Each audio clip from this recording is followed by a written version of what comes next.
Good morning, sir. I'm Clarence Galvez from Dash 6. Activity 13, Week 13, Assessment. The procedures in stowing dangerous cargoes according to its stowage, segregation, trimming procedures, and methods of determining the angle of repose.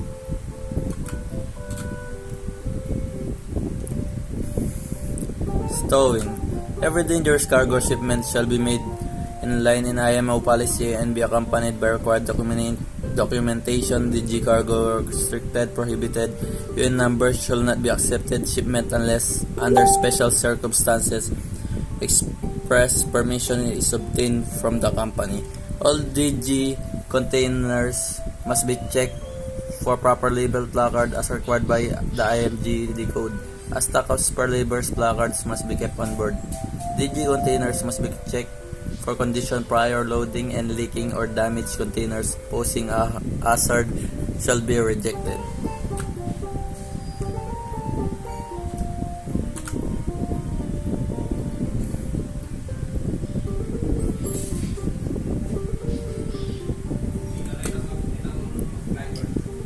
It must be ensured that DG containers are loaded in the planned stow position. Any discrepancy shall be brought the notice terminal planner, central planner, and local agent as required. The final condition may not be accepted if meeting all stowage and segregation requirements, else it must be corrected by discharging shifting concerned containers.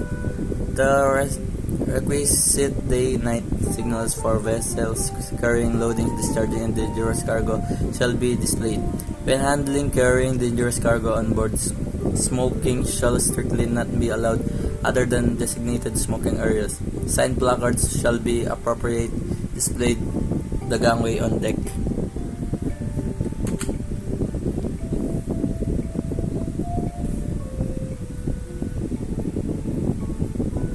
Location and properties dangerous cargo shall be considered when carrying out any special work on board, such as hot work, etc. Obtain packaging certificate indicating correct loading of dangerous goods container and observance the regulations set out in the IMGD Code, International Marine Dangerous Goods Code.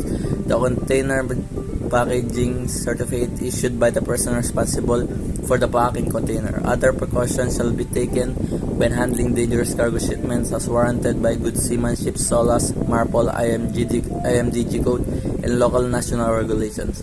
Further guidance for handling DG cargo is contained in IMGD Code Volume 1, 2, and Supplement.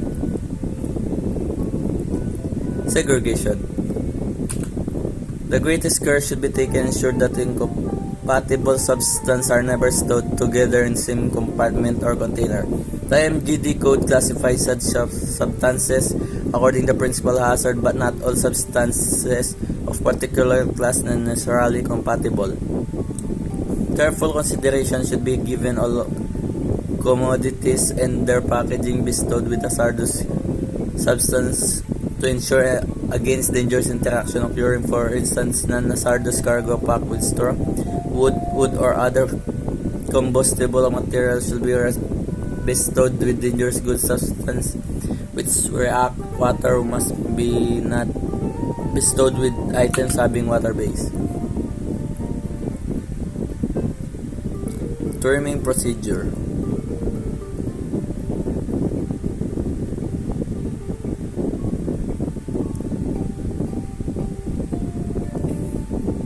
Be fully aware of the limiting draft of the ship.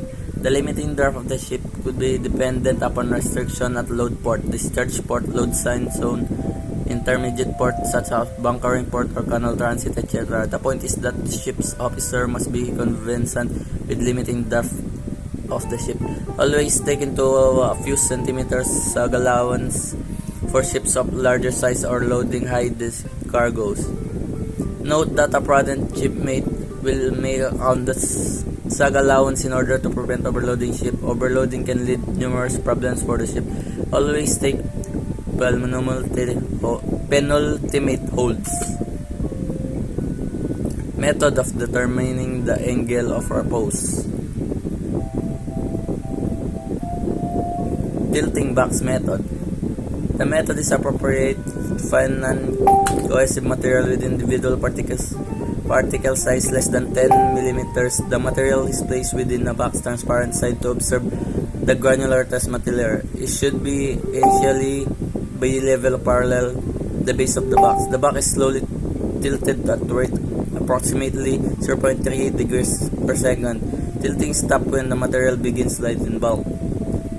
Fixed funnel method. The method is poured through a funnel to form a cone. The tip of the funnel should be held close to the rolling cone and slowly raised as pile grows to minimize the impact of falling particles. Revolving cylinder method. The material is placed within cylinder at least one transparent face. Thank you.